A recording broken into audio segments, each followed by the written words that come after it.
Mas hoje eu quero falar um pouquinho sobre a graça unilateral de Deus. Então vamos ler aqui o primeiro texto, Efésios capítulo 2, versículo 5. A palavra, ela diz assim, Efésios 2, verso 5: E estando nós mortos em nossos delitos, nos deu vida juntamente com Cristo, pela graça sois salvos. Pai, nesta manhã, louvamos e agradecemos o Teu nome, porque temos esta liberdade de nos reunirmos em torno da pessoa e da obra de Cristo. Abra os nossos olhos para vermos algo mais das belezas de Cristo, Pai, dos fundamentos de Cristo. Obrigado pela Tua graça que foi revelada. Ela já nos foi dada em Cristo Jesus, mas para que a gente possa então nos apropriarmos e vivenciarmos uma realidade espiritual desta graça, precisamos que Tu a reveles para nós. Estamos diante do Senhor, totalmente entregues nas mãos do Teu Espírito, para que Ele então comunique a Tua palavra aos nossos corações. Edifica a igreja, restaura, Pai, aquilo que precisa ser restaurado, cura em nossas almas aquilo que precisa ser curado. Esperamos, ó Pai, e temos confiança que a Tua palavra é poderosa para salvar as nossas almas. A Tua palavra, Pai, ela tem um poder de vivificação extraordinário.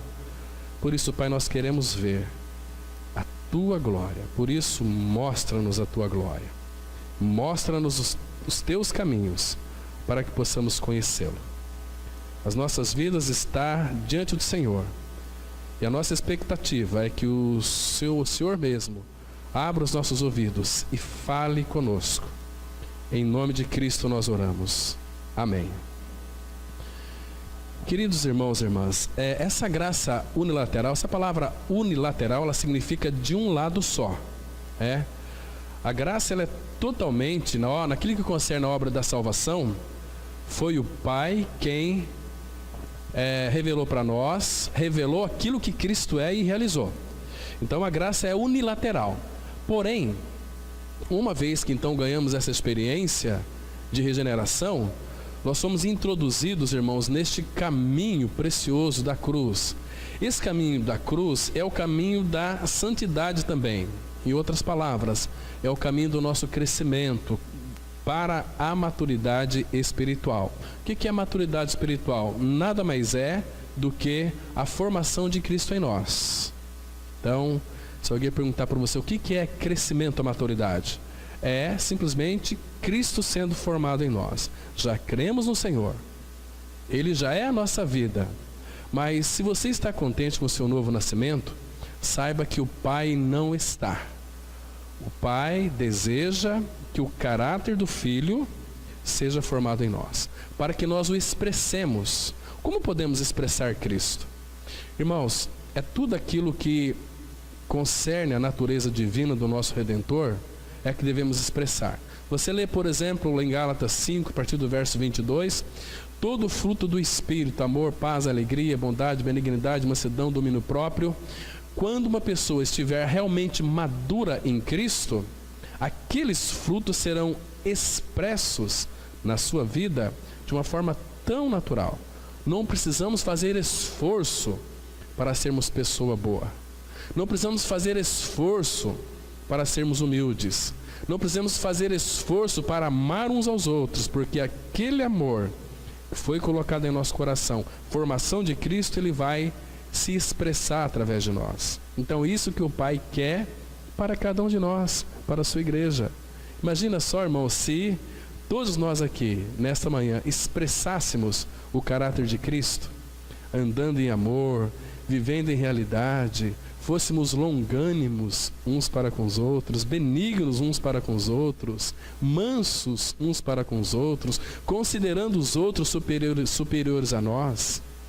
Por isso que isto é possível quando a cruz, ela opera em nós eficientemente e profundamente, tirando de nós as nossas arestas, tirando de nós tudo aquilo que impede um íntimo relacionamento com Ele. Então, irmãos, para que eu e você tivéssemos esta vida eterna, Deus ele julgou o seu povo, mas julgou seu povo julgando o seu representante, que foi Cristo Jesus. Então caiu sobre ele todo o julgamento nosso em Cristo. Você entende aqui, irmãos, que quando nós entendemos isso, isso traz para o nosso coração uma paz sem fim, porque o Pai já julgou o representante nosso na cruz em Cristo, na cruz que é o seu Filho Cristo. Então ele não pode nos julgar duas vezes. Deus é justo. Então eu e você somos livres, libertos, de uma vez por todas. Agora, irmãos, ele só quer que nós então caminhemos, que nós marchemos, não uma marcha para Jesus, mas marchemos em direção a Ele mesmo, né? Para que então Ele possa encontrar em nós a pessoa de Cristo e formar em nós. Isso é se nós desejarmos. Se você não desejar a formação de Cristo no seu interior, o Pai, pelo seu Espírito, não vai forçar. Ele quer que você então abra o seu coração, disponha o seu coração, fala: Senhor, eu quero. Senhor, eu irei. Isso é maravilhoso, né? Então, queridos, mas graças ao Senhor que, olha, irmãos, a nossa condição aqui, estando nós mortos em nossos delitos. Uma pessoa no pecado, ela está totalmente morta para com Deus. A palavra morte significa separação, separados de Deus, né? Então, o que é o pecado? O pecado, em realidade espiritual, é a morte da alma. A morte da alma. Uma pessoa morta em pecado, ela não tem vontade e nem prazeres espirituais em desfrutar da pessoa de Cristo. Porque, irmãos, é mais ou menos assim. Eu já vi, já presenciei e já ministrei em muitos velórios. Aliás, eu gosto de ministrar em velórios. Quando nós vemos um cadáver ali estendido, né? Isso dá uma sensação para muitos horrível, porque ali está o corpo, mas está separado da sua alma ou do seu espírito. Se é um filho de Deus, está ali tão somente o corpo. Aquele corpo vai virar pó, vai se consumir ali na sepultura. Claro que se essa pessoa falece, desceu para a sepultura, o espírito dela já está escondido com Cristo nos lugares celestiais. Está ali o corpo. Então, esse corpo aqui vai para a terra, esse corpo vai apodrecer, porque ela vai ganhar do próprio Senhor um corpo semelhante ao corpo da sua glória. Em outras palavras, ela vai ganhar um corpo glorificado. Glorificado, segundo está escrito lá em Efésios 3, capítulo 20, né?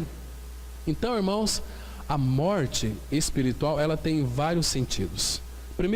A primeira sentido é esse aqui: mortos em delitos e pecados, separado de Deus.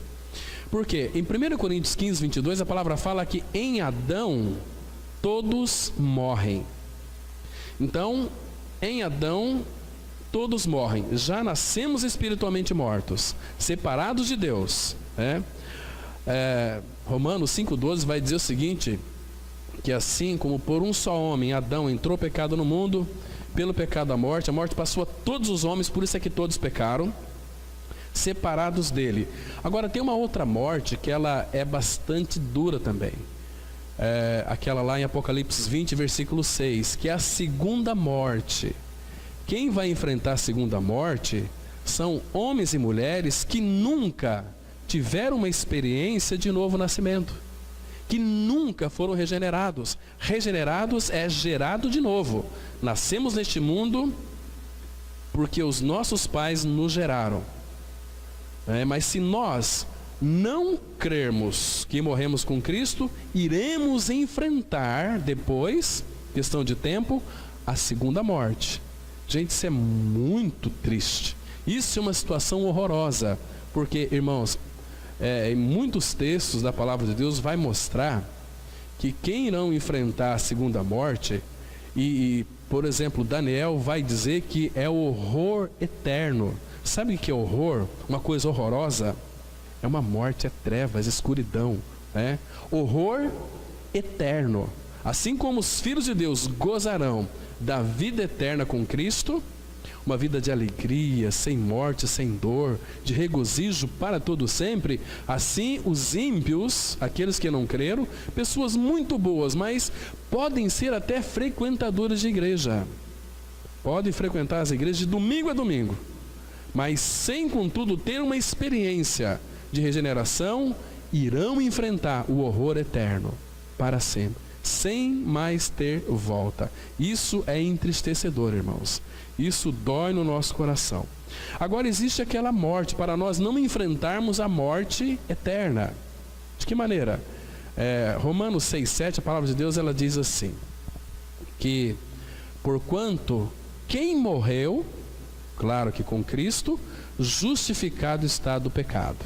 Romanos 6,7. E Romanos 6,8 vai dizer o seguinte: ora, se já morremos com Cristo, também com Ele viveremos. Então, irmãos, não existe outro caminho que nós podemos, então, ter uma convicção real de regeneração, a não ser pela nossa morte e ressurreição em Cristo, que é o princípio da vida cristã.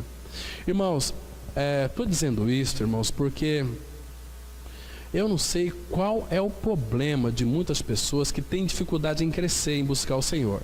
Se nós não temos prazer em buscar o Senhor, significa que às vezes nós conhecemos a doutrina do novo nascimento, mas sem experimentar a realidade do novo nascimento.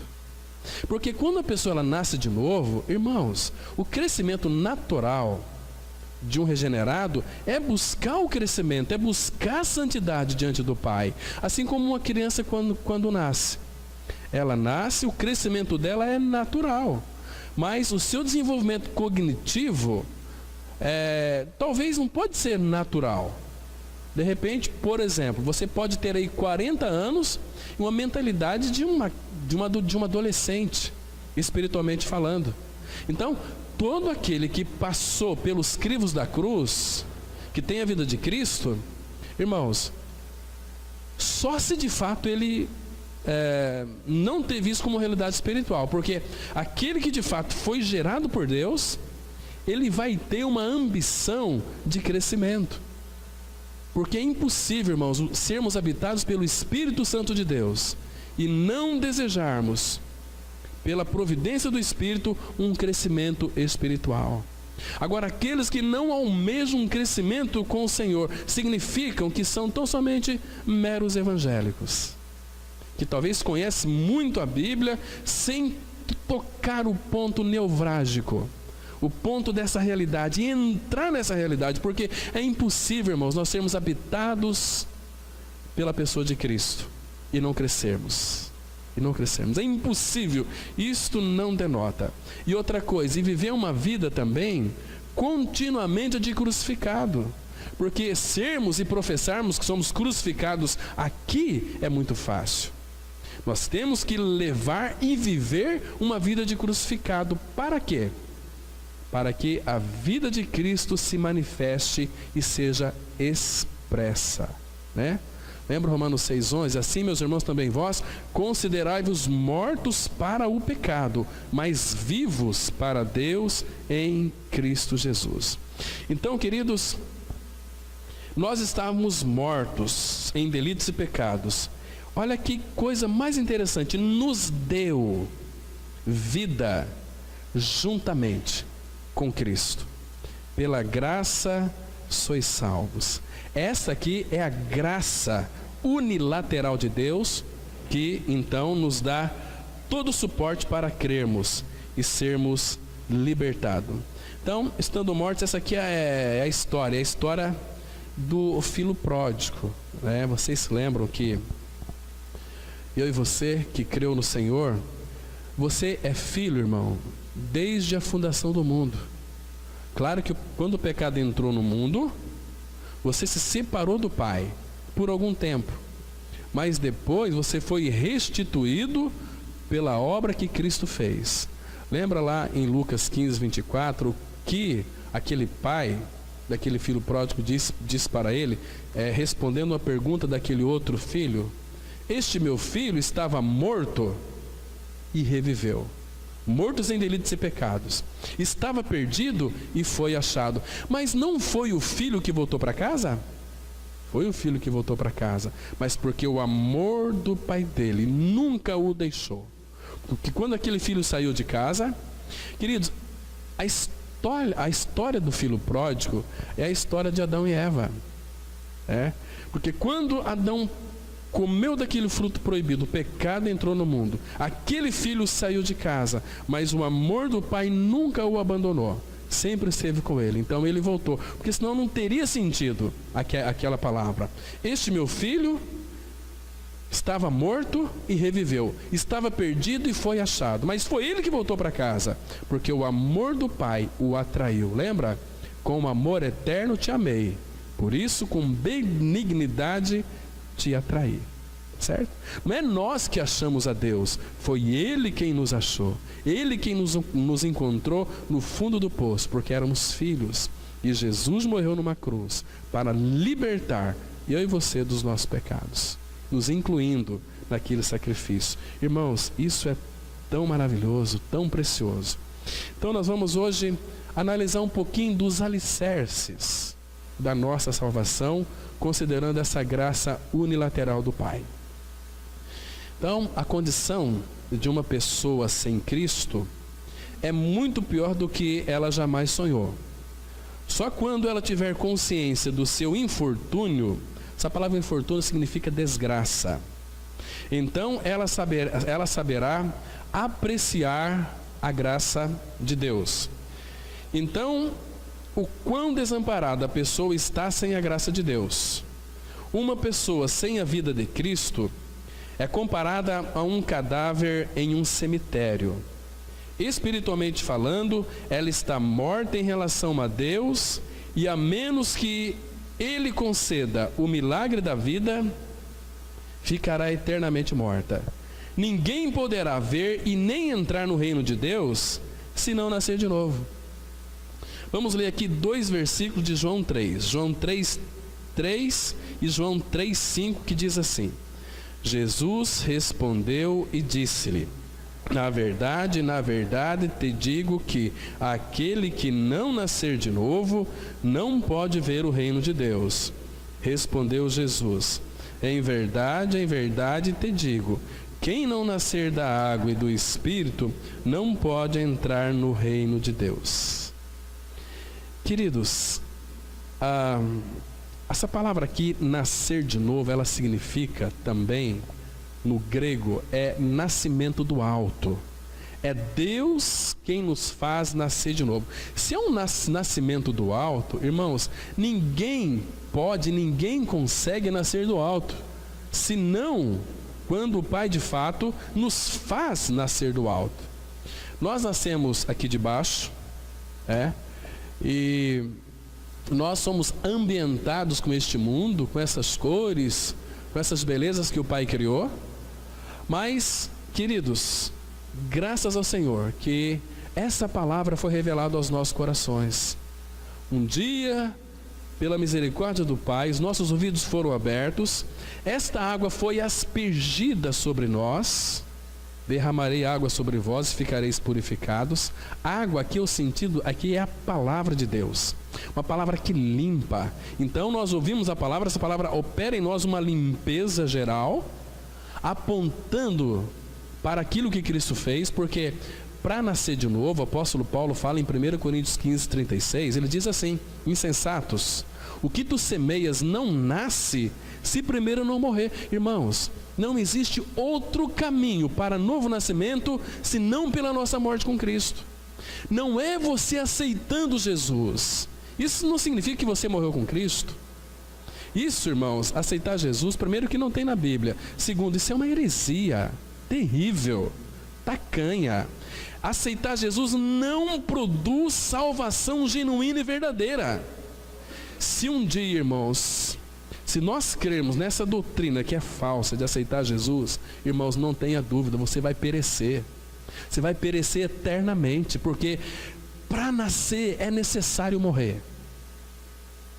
Nascer de cima precisa perdermos a nossa vida aqui debaixo. Então, sem o novo nascimento, meus irmãos, ninguém está habilitado para ver o reino de Deus. Não somente ver, mas também nos apropriar. Porque às vezes muitas pessoas têm uma visão muito linda do novo nascimento. Às vezes até confessam: eu estou crucificado com Cristo. Vivo não mais eu, mas Cristo vive em mim. Agora a pergunta aqui é: você entrou neste reino? Quando nós entramos no reino, é uma coisa estranha. Nós entramos no reino, o reino entra em nós. Aí nós começamos a desfrutar de todas as belezas que temos naquele palácio. Imagina você está vendo, você nasceu de novo, você pode ver o reino de Deus. Você está ali, como disse o irmão Stephen Kong, ele disse assim, que você está na porta daquele palácio, você vê aquela mesa muito linda, cheia daquelas iguarias do nosso Pai Celestial. Puxa vida, que coisa mais linda, olha ali, que maravilhoso, que comidas mais saborosas.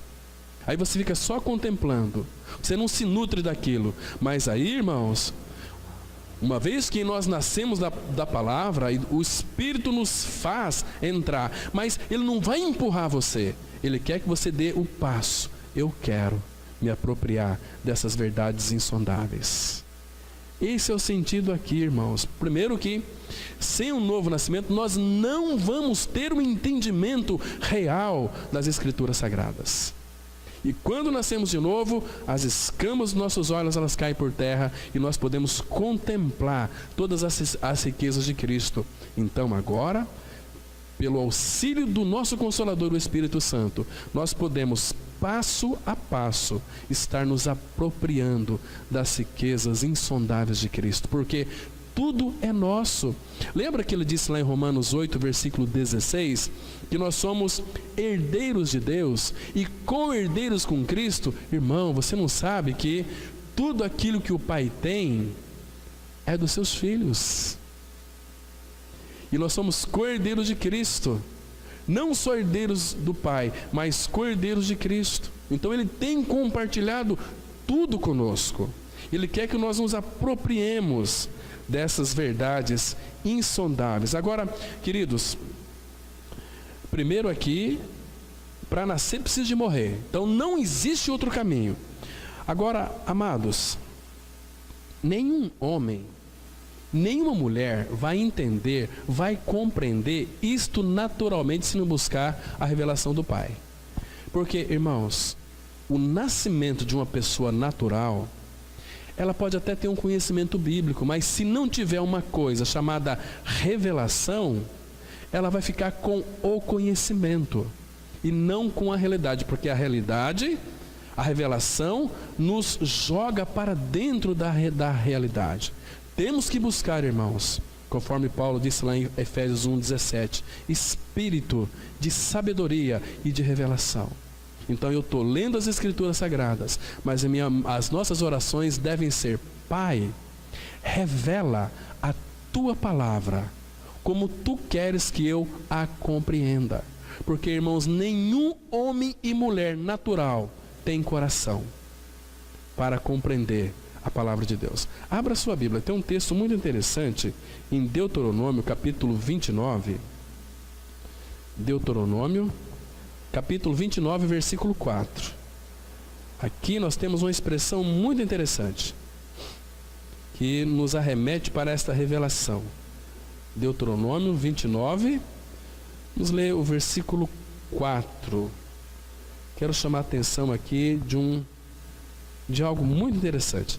Ela diz assim no versículo 4. Deuteronômio 29, versículo 4. Claro, aqui, irmãos, ele está... O discurso de Moisés, já é o terceiro e o quarto, está nos arremetendo para o novo concerto ou a nova aliança, né, que Deus estava estabelecendo, já mostrando para eles que essa nova aliança viria. E aí ele chega no versículo 4, ele diz assim: porém, o Senhor não vos deu coração para entender, nem olhos para ver, nem ouvidos para ouvir, até o dia de hoje. Até o dia de hoje. Então aquele povo foi conduzido. Mas aí então, naquilo que concerne ao novo nascimento, olha o versículo 12. para que entres, depois ele vai mostrar todo o aspecto. É importante, irmãos, que nós leiamos depois todo o capítulo 29 de Deuteronômio. Vamos entender muitas coisas preciosas. Para que, olha o versículo 12, para que entres na aliança do Senhor. E a aliança que ele fez conosco, ele prometeu que então enviaria o Cordeiro, que nos libertaria dos nossos inimigos, do nosso pecado. Então, na aliança do Senhor teu Deus e no juramento que hoje o Senhor teu Deus faz contigo, para que hoje te estabeleça por seu povo e ele te seja por Deus, como tem prometido, como jurou a teus pais Abraão, Isaque e Jacó. Não é somente convosco que faço esta aliança e este juramento, porém como aquele que hoje aqui está conosco perante o Senhor, nosso Deus, e também com aquele que não está aqui hoje conosco. Esses que não estariam aqui com eles hoje lá, está apontando para nós aqui. Nós não estamos lá, mas somos filhos de Deus em Cristo Jesus. Aí, irmãos, ele vai tratar de muitos aspectos. Aí ele chega no versículo 29, ele vai mostrar como que isso seria revelado para nós. 29. As coisas encobertas pertencem ao Senhor nosso Deus, porém as reveladas nos pertencem a nós e aos nossos filhos para sempre, para que cumpramos todas as palavras desta lei. Irmãos, o novo nascimento é um nascimento do alto, é algo que Deus fez por cada um de nós. É Ele quem nos faz nascer de cima, nascer do alto. De que maneira? Irmãos, Ele já deu o seu filho já morreu numa cruz, já realizou uma obra plena, perfeita, cabal. Então, mais um detalhe importante que quero mostrar para os irmãos aqui hoje. Irmãos, por favor, não se enganem. A alma de vocês, de cada um de nós, ela é eterna. Então, cuidado por não crer naquilo que não está revelado ou contido na palavra de Deus. Porque, queridos, lembra de 1 Coríntios 1:21? Fala assim: aprove a Deus salvar os que creem pela loucura da pregação. Então, não existe outro caminho. E a loucura da pregação é uma só, irmãos. Certamente, 1 Coríntios 1:18, a palavra da cruz é loucura para os que perecem, mas para nós que somos salvos é o poder de Deus. Entende? Então, não existe outro caminho, irmão. Ou nós cremos nessas verdades consumadas no Calvário, ou então nós vamos ser só crente bobão, crente que sente arrepio, crente que ora, que lê a Bíblia, mas sem realidade espiritual. Isso é Babilônia pura. Babilônia é uma imitação do cristianismo, sem realidade. Irmãos, olha, eu tenho sofrido muito com pessoas que estão aí muitos e muitos anos envolvidos com religião, mas sem realidade espiritual, sem nunca ter experimentado a coisa mais simples, que é crer na sua morte e ressurreição com Cristo. 2 Timóteo 2:11, a palavra fala assim: fiel é esta palavra, fiel é esta palavra. Se cremos que morremos com Ele, também viveremos com Ele. Irmão, se você não crê que morreu com Ele, você nunca na sua vida vai viver com Ele. Isso é muito sério, é a palavra de Deus. Às vezes a gente encontra pessoas: puxa, mas vocês só pregam só isso. Meu Deus, existe outra coisa para ser pregada, irmãos. Existe outra coisa para ser pregado. Este lavar regenerador do Espírito e renovador, palavra e Espírito. O Espírito e palavra e Espírito nunca vai estar desassociado. Entende? E Cristo e palavra é a mesma coisa, nunca vão andar separados. Por isso que Tiago 1,18 vai dizer o seguinte: pois segundo o seu querer, Ele nos gerou pela palavra da verdade. Se a Bíblia diz que eu estou morto com Cristo, eu tenho que colocar o meu dedo e crer neste fato. E agora que eu ganhei essa experiência, morri com Ele, ressuscitei com Ele, eu preciso buscar um crescimento, o amadurecimento espiritual, formação de Cristo em nós. Senão o nosso cristianismo, ele nunca vai ter sentido verdadeiro, né? Vamos aqui caminhar um pouquinho mais. É lógico que as pessoas de quem Paulo está falando na carta aos Efésios não estão mortas fisicamente, mas espiritualmente. As pessoas que estão mortas em suas transgressões e pecados podem ir a uma sinfonia, assistir a um filme ou passear com um cachorro. O homem natural é miserável, prisioneiro, doente e morto. E o que é pior, Satanás acrescenta às suas misérias a cegueira. Então essa pessoa vai acreditar que é livre, feliz, poderoso, perfeito e vivo. É bastante ruim ser cego e louco, mas imagine ser cego e louco e pensar que está vivo e enxergando. Entende? Se não nascer, não pode ver. E quem não vê este reino, porque não nasceu de novo, está morto e está cego. Mesmo sendo morto para com Deus, o homem natural é vivo para com a sua própria justiça. Colossenses 2,13, a palavra de Deus ela diz assim: e a vós outros que estáveis mortos pelas vossas transgressões e pela incircuncisão da vossa carne, vos deu vida juntamente com Ele, perdoando todos os nossos delitos. Ah, irmãos, que delícia é isso. Por um lado, o Espírito Santo mostra onde nós estamos. Pelo outro lado, mostra-nos que recebemos agora uma coisa chamada vida. E a vida governa todas as coisas. E não apenas vida nós recebemos. Recebemos também poder. Poder.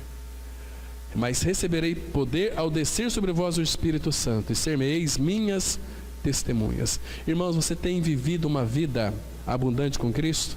Você tem vivido uma vida de poder?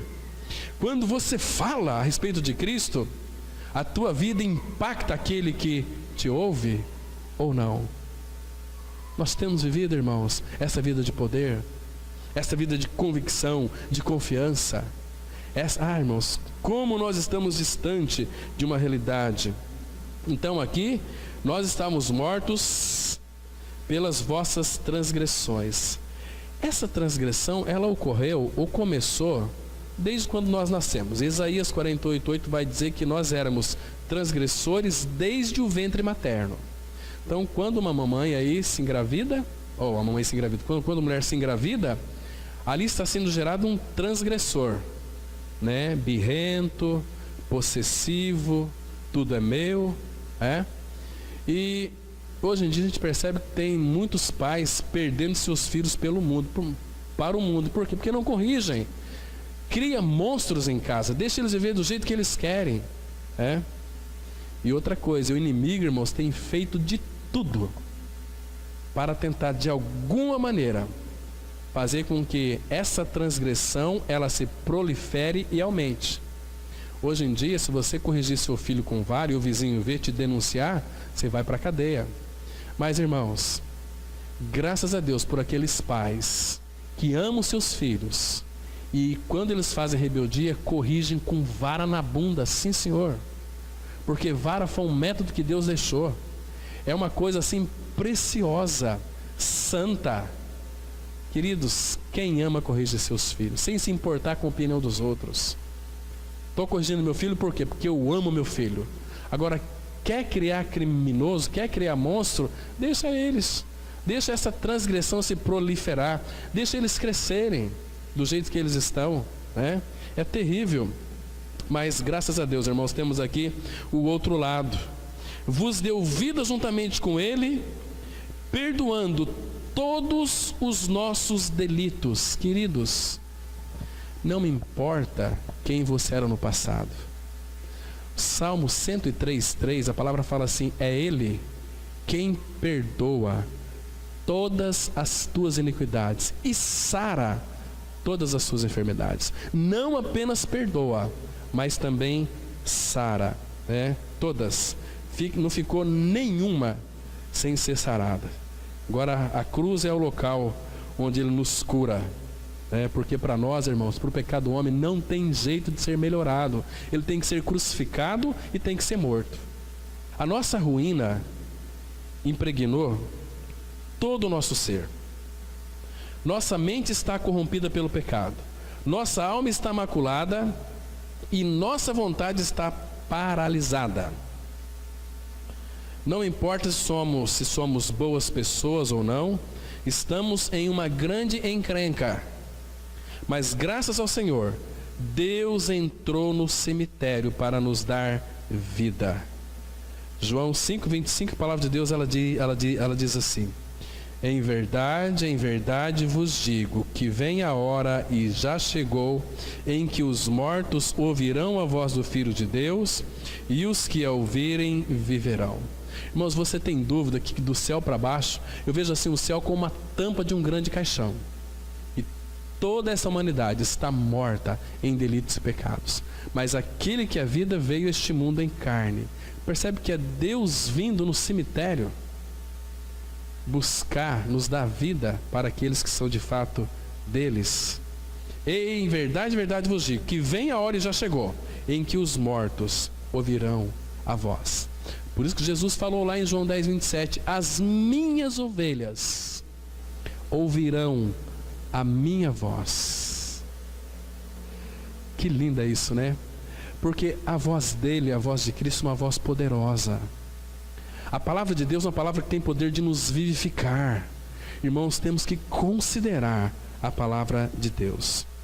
Neste mundo, todos nós nascemos debaixo de uma lei chamada... Porque este mundo, existe uma lei da gravidade que puxa tudo para baixo. Tudo para baixo. O pecado tem uma lei.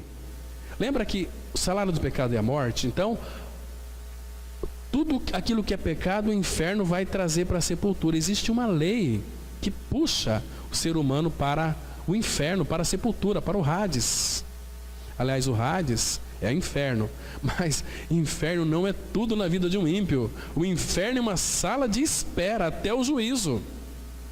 E após, quando Jesus vier para buscar a sua igreja, levar a sua igreja para entrar no gozo do seu Senhor, irmãos, os ímpios serão julgados. E a palavra fala que a morte e o inferno, falso profeta, os cães que são pastores que nada conhecem, serão lançados no lago que arde com fogo e enxofre, a saber, a segunda morte. Terrível isso, terrível isso. Mas graças a Deus que existe uma lei, irmãos, que é maior do que a lei da morte. Abra sua Bíblia em Romanos capítulo 8, versículo 2. Romanos 8, versículo 2. Vamos ler também o verso 1, para nós nos encantarmos com aquilo que a palavra de Deus nos apresenta para nós. Isso aqui é para nós, irmãos, é para a igreja, é para filhos. Veja só, Romanos 8, versículo 1, a palavra de Deus, ela diz assim: olha que precioso. Agora, pois, já nenhuma condenação há para os que estão na igreja evangélica Palavra da Cruz. Não. Nenhuma condenação há para os que estão em Cristo. Agora veja a lei aqui. Versículo 2. Porque a lei do Espírito da vida, aleluia, Espírito da vida, em Cristo Jesus, te livrou, não vai te livrar, te livrou. Então creia que você já foi liberto. Te livrou da lei do pecado e da morte, queridos. Você tem agora um princípio de vida no seu interior. Não é mais morte, mas vida. Existe uma lei do Espírito que habita em você. Essa lei do Espírito em Cristo já te livrou da lei do pecado e da morte. Irmãos, que lindo é isso, que maravilhoso é isso. Irmãos, vocês se lembram quando o Pai, Deus, em Gênesis 1:1, no princípio criou Deus os céus e a terra, lembra? Que ele foi proferindo a sua palavra e as coisas começaram a existir. Irmãos, que poder tem a palavra de Deus. Aquela mesma palavra proferida que Deus usou para criar todas as coisas, é a mesma palavra que Deus usa para nos recriar em Cristo Jesus. Abra em 2 Coríntios capítulo 4, versículo 6. 2 Coríntios 4, verso 6. É a mesma palavra, irmãos. Então, nosso coração deve nos alegrar sempre e regozijar e louvar o Senhor com alegria. Olha só, 2 Coríntios capítulo 4, versículo 6. Diz assim a palavra. Olha que lindo. Porque Deus que disse: das trevas resplandecerá a luz. Lembra, Paulo está fazendo uma alusão aqui, lá em Gênesis, lá na criação, Gênesis 1. Houve luz e houve luz. Porque Deus que disse: das trevas resplandecerá a luz. Das trevas haja luz. Agora, vírgula. Olha como é que a palavra continua.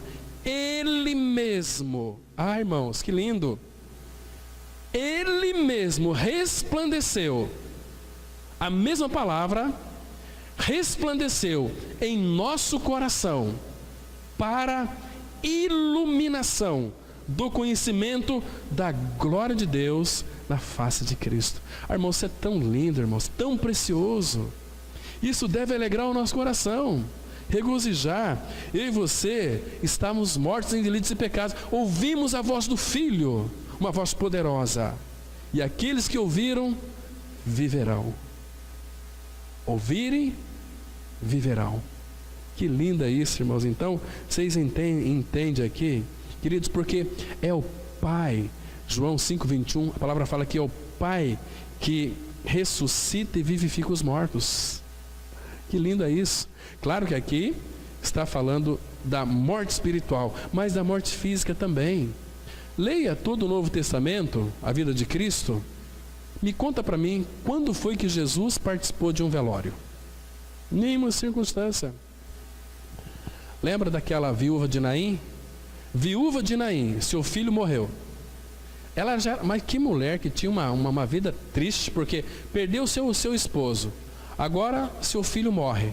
Imagina como estava o coração dessa mulher. Meu marido morreu, agora meu filho, meu único filho, morreu. Estava indo ali o sepultamento. Aí vem vindo Jesus. Imagina Jesus olhando para o coração daquela mulher, arrasada, sem nenhuma esperança, talvez até pensando em se suicidar. Acabou, não tenho família, meu marido morreu, meu filho morreu, e agora? Estou perdida. Mas de repente Jesus manda parar aquele velório, chega, toca no esquife do caixão, ressuscita aquele menino e entrega para sua mãe. Que lindo é isso, irmãos. E ele veio para que nós tivéssemos vida, e vida em abundância. Então, graças ao Senhor, porque essa palavra, ela tem poder de nos vivificar. Isso significa que Deus dá o primeiro passo em nossa direção. Primeiro ele se fez carne, depois cumpre toda a lei, e depois nos atrai, nos crucifica, nos faz morrer e nos ressuscita juntamente com Cristo e nos faz descansar. Esse é o sentido desse versículo aqui de Efésios 2:6.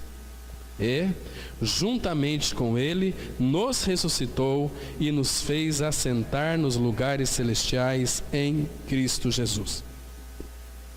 Onde é que você está, irmãos? Olha a tua posição em Cristo, assentados nos lugares celestiais em Cristo. Onde é que você está, irmão? Onde é que você está, irmã? Assentados nos lugares celestiais em Cristo. Mas você está aqui, sim, mas eu estou lá pela fé, porque eu morri. Porque eu morri, então a minha vida está escondida com Cristo em Deus. Quando o teu corpo, quando esse teu corpo aí doído, com dor nas costas, com dor na perna, com dor de cabeça, e a semana passei muita dor, peguei uma gripe terrível, mas muitas dores, falei, puxa vida, que bom saber, embora este corpo seja o templo do Espírito Santo, o que me impede de contemplar a face do meu Senhor é este corpo, essa marra aqui, mas logo logo vai ser desamarrado, logo logo vai ser desamarrado. Quando, fico pensando aqui, quando tem muita gente que tem medo da morte, né? A morte física. Queridos, não tenham medo, Porque quando a palavra fala que Ele é o nosso guia, no Salmo 48, Ele vai ser nosso guia até a morte. Então, quando você estiver entrando já aí, meia hora antes da sua morte, você vai ter uma suficiência de Cristo tão grande, que você vai olhar para as alturas e vai dizer igual Moody. Moody, quando estava para morrer, ele disse assim: olha, eu estou vendo a terra se indo, o céu está se aproximando. Queridos, a palavra fala que aos olhos do Senhor a morte dos seus santos é preciosa. Irmãos, e nós seremos, quando você descer para a sepultura, os anjos de Deus vão pegar você e vai conduzir até o paraíso. E você vai ficar no paraíso até a vinda de Cristo. Quando Cristo voltar para buscar a sua igreja, você vai voltar junto com Ele. Depois vamos encontrar outros irmãos nos ares. Então, bendito aqueles que morrem antes da volta de Cristo. Sabe por quê? Porque voltarão com Ele do paraíso, porque existem alguns estágios da volta de Cristo. Nós vamos falar com isso aqui posteriormente. Voltarão com Ele. Aí depois, aqueles que estão aqui serão transformados no abrir e fechar de olhos. Agora, tem aqueles outros também que não foram amadurecidos, terão que ser aperfeiçoados. Aí nesse tempo de milênio, nós vamos estudar, irmãos, futuramente esse período intermediário, porque tem muitas pessoas que têm dúvida: o que acontecerá quando eu morrer? A minha vida após a morte, como é que vai ser? Para a gente não ter medo de nada, irmãos, nós temos um Senhor que nos dá total e plena segurança, paz sem fim. Para nós, hoje nós podemos nos deleitar nele, né? Aqueles irmãos do passado não temiam nada e nem a ninguém, porque eles contemplavam aquela pátria superior, né? E hoje em dia a gente vê muitos que se diz filhos de Deus com medo de morrer. Meu Deus do céu, que privilégio é morrer em Cristo. A palavra fala em Apocalipse 14:13: bem-aventurado os que desde agora, bem-aventurado os que morrem, os mortos que morrem no Senhor. O morto que morre, morremos com Cristo, morremos no Senhor. A palavra fala que nós vamos entrar no descanso. Mas hoje, irmãos, nós estamos no descanso, porque essa palavra aqui, ela é muito significativa. Olha, juntamente com Ele, nos ressuscitou e nos fez assentar nos lugares celestiais em Cristo. Nos fez assentar é lugar de descanso. O cristianismo tem muitas pessoas que falam o seguinte: não, nasceu de novo, temos que fazer muitas coisas. Não, você tem que descansar. Você morreu, você tem que estar no descanso, porque Deus não vai usar uma pessoa na sua obra se essa pessoa não estiver amadurecida, conhecer o Senhor, ter o caráter de Cristo, ter amor pelo Senhor. Se nós não tivermos amor pelo Senhor, nós não temos amor pelos irmãos. Sabe por que nós não amamos os irmãos? Porque nós não amamos o Senhor. Quem ama o Senhor, ama também a seu irmão. Entende isso, irmãos? Queridos, aqui lugares celestiais em Cristo, assentados. Quando Cristo concluiu a obra, Ele assentou-se à destra do Pai. Em Hebreus temos 4 assentar. Procure lá depois, você vai ficar impressionado com esses assentar. O primeiro acontece lá em Hebreus 1. Depois que fez a purificação dos pecados, assentou-se à destra do Pai. Mas tem mais 3 assentar ali. Nos arremete para o descanso. Então, descanso. O que seria esse descanso aqui, irmãos? Esse descanso, lembra do Salmo 23:2? Ele me faz repousar em pastos verdejantes. Pastos verdejantes é lugar de repouso, lugar de descanso. Mas nós só podemos usufruir desse descanso verdadeiro, genuíno, quando passamos pela porta. A palavra fala assim em João 10:9: eu sou a porta. Quem entrar por mim será salvo. Entrará, morreu. Sairá, ressurreição, e achará pastagens. É vida de ressurreição. João 11:25, a palavra fala assim: eu sou a ressurreição e a vida. Quem crê em mim, ainda que morra, viverá. E todo que vive e crê em mim, nunca morrerá eternamente. Crês isto? Ele é a ressurreição. Queridos, nós temos que conhecer o Senhor.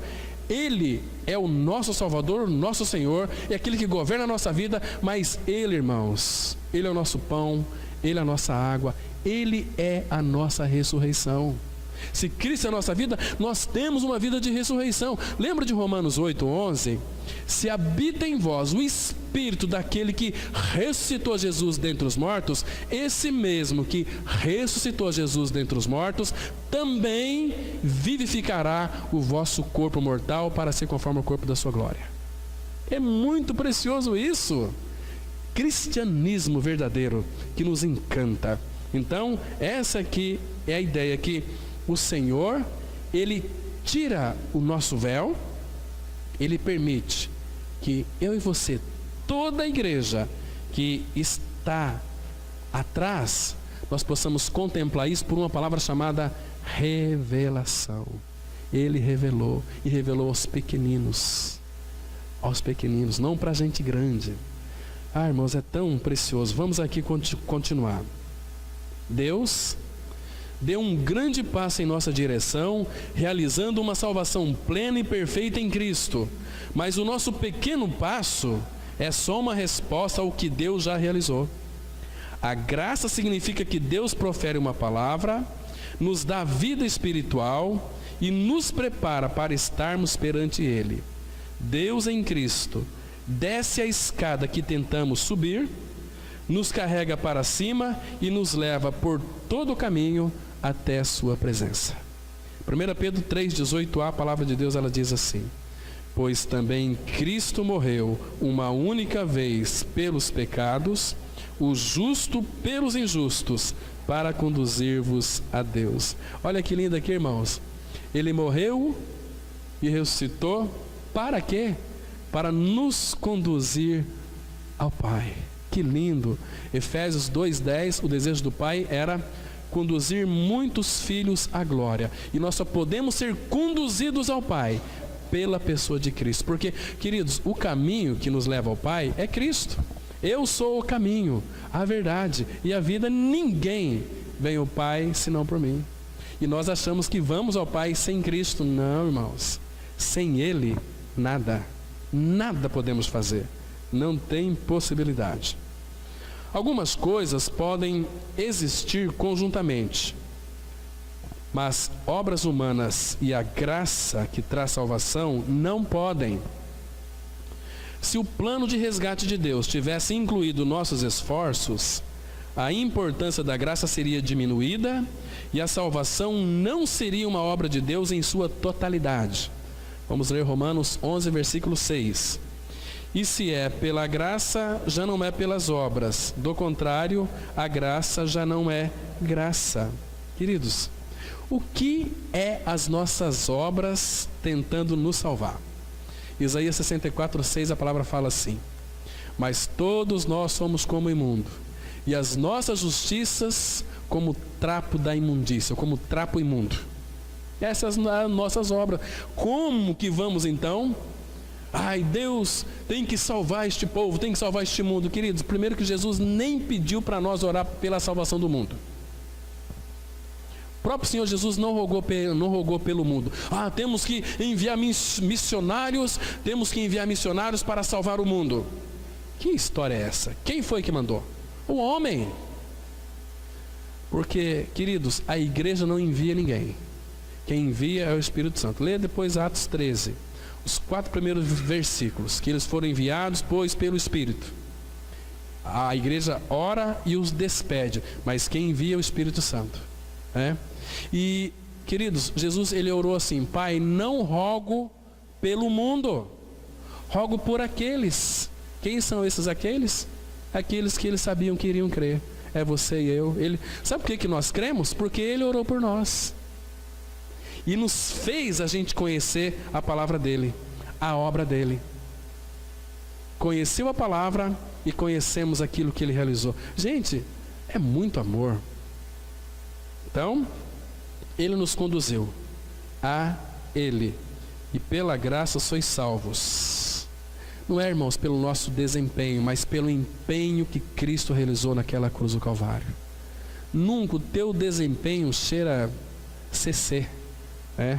Misericórdia. Deus é tão rico que supomos que ele não teria de comprar nada, mas há algo que Deus comprou, e este algo é o seu povo. Está escrito em 1 Coríntios 6:20: porque fostes comprados por preço. Agora, pois, glorificai a Deus no vosso corpo. Amados, se nós fomos comprados, nós pertencemos a alguém. Claro que nós pertencemos ao diabo. A palavra fala assim que os pecadores pecam. E 1 João 3,8 fala assim: quem comete pecado é do diabo. Para isto, o Filho de Deus se manifestou para destruir, desfazer as obras do diabo. Então ele pagou o nosso preço. Foi ele quem pagou a conta.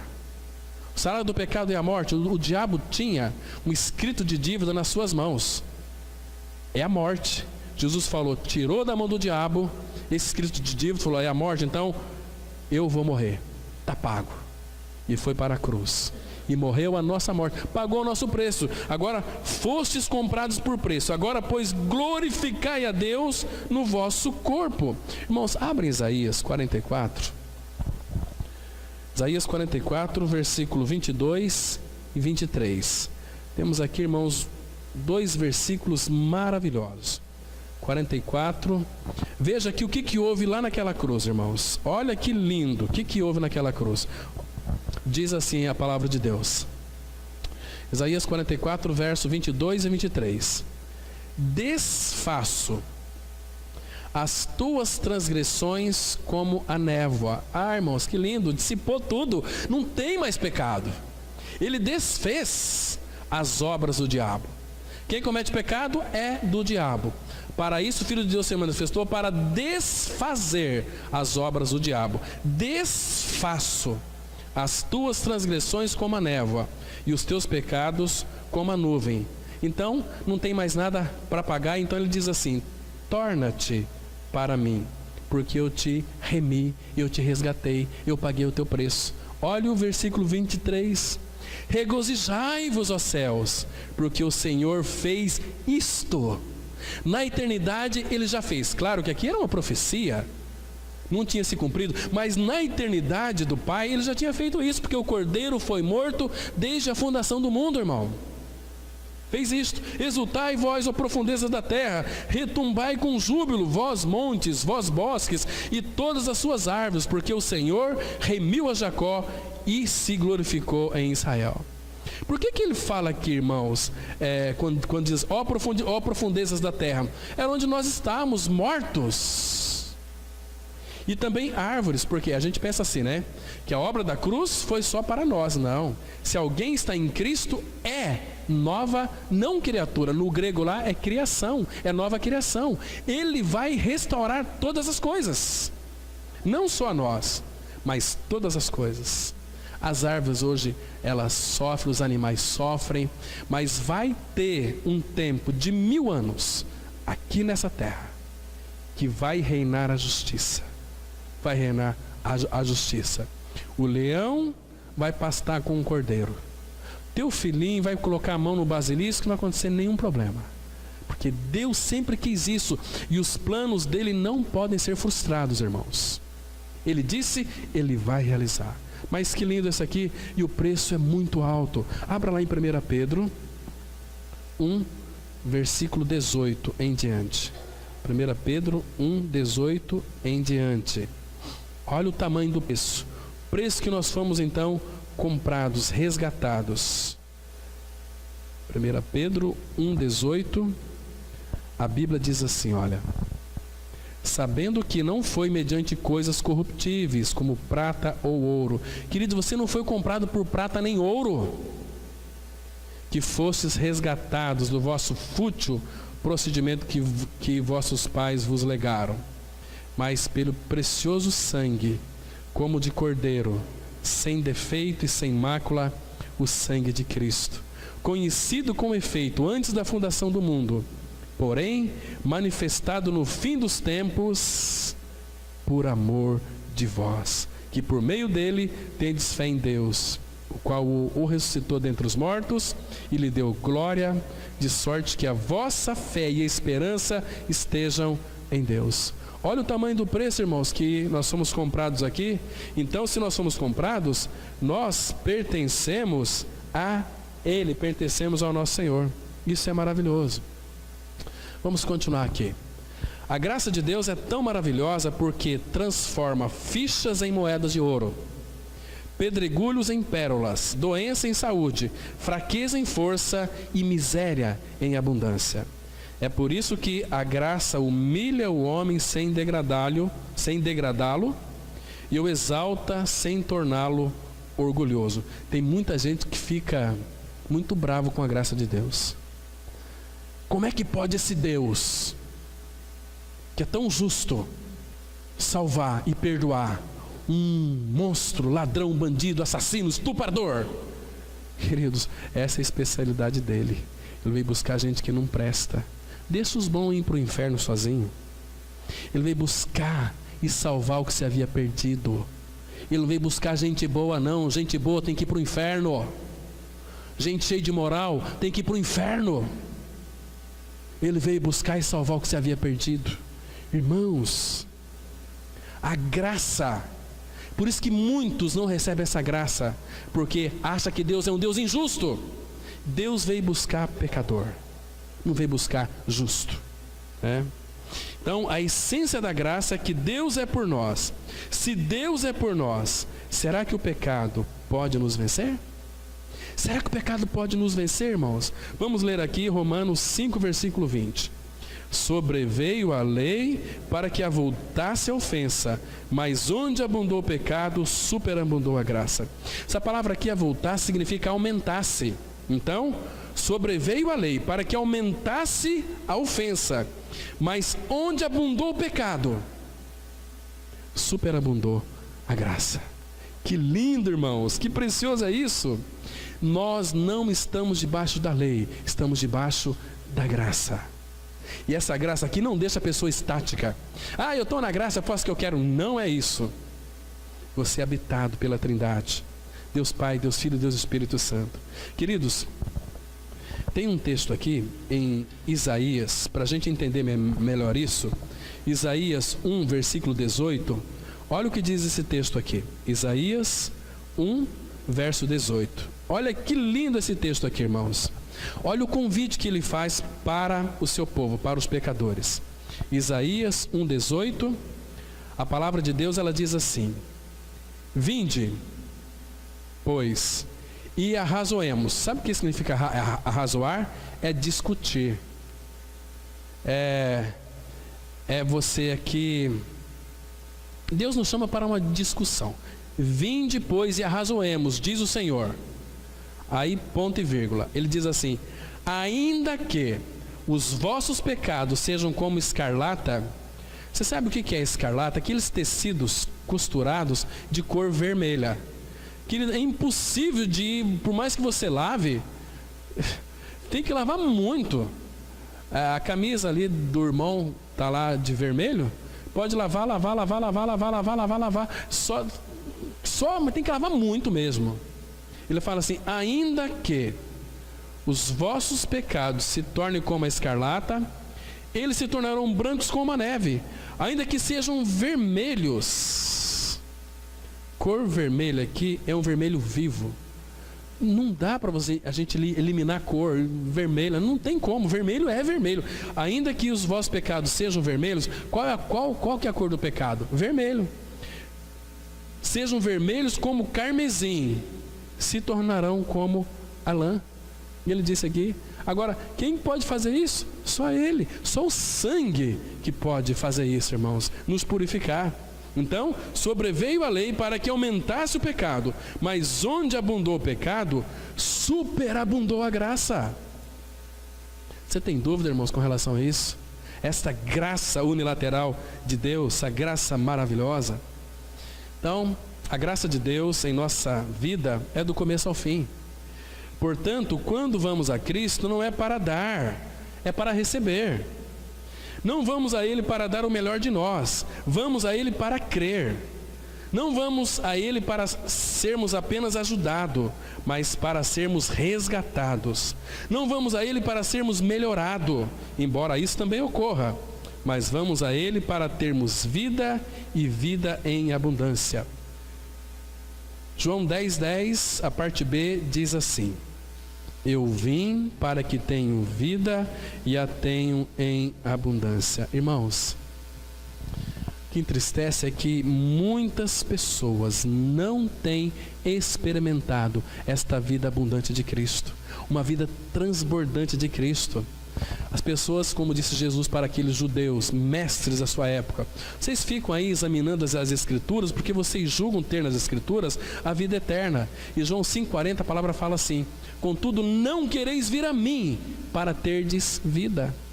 Fica com a Bíblia para você ver onde é que você vai parar. Fica com a Bíblia, mas vai a Ele para ter vida. Senão, irmãos, vamos ter sempre um princípio de morte, ainda com as Escrituras abertas. Então ele diz assim, João 1,16: mas todos nós temos recebido da sua plenitude, da sua complementaridade, e graça sobre graça. Temos recebido da sua plenitude e graça sobre graça. Agora, quem não crê, João 3,18 vai dizer o seguinte, que já está condenado. Quem não crê. Agora, quem crê está unido a Cristo e vai desfrutar desta vida abundante. E buscar esta vida abundante, que é nada mais do que a formação de Cristo em nós.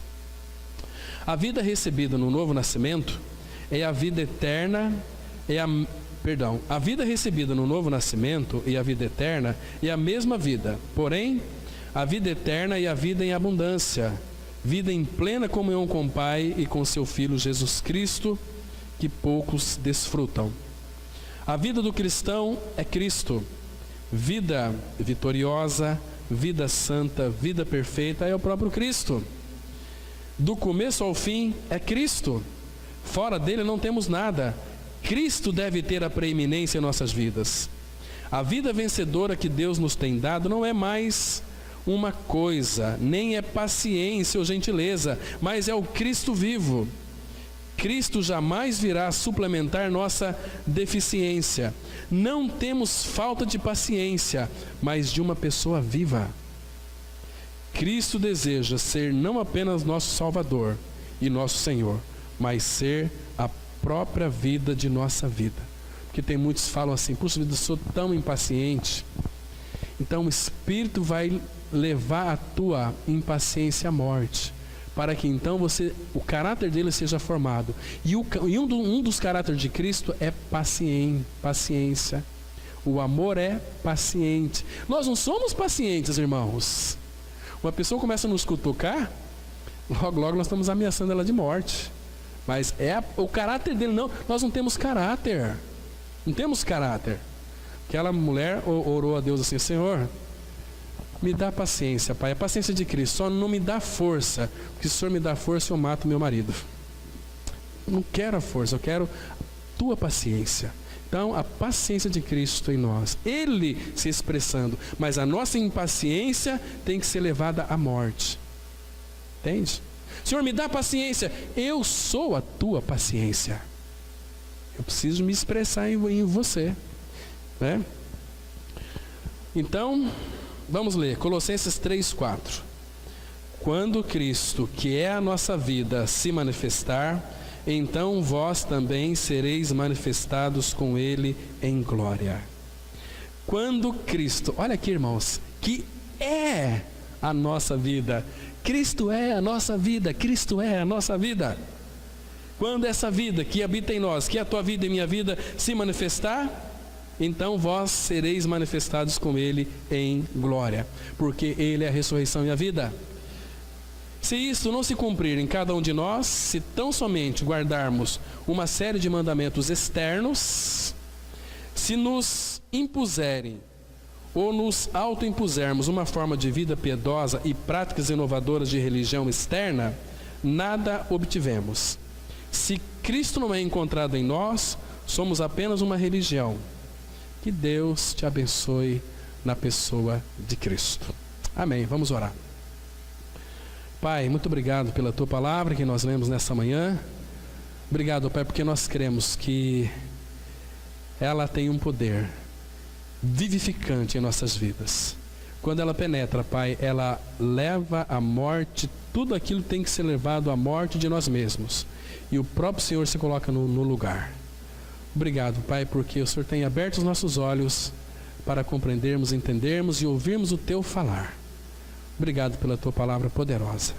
Em nome de Cristo nós oramos. Amém.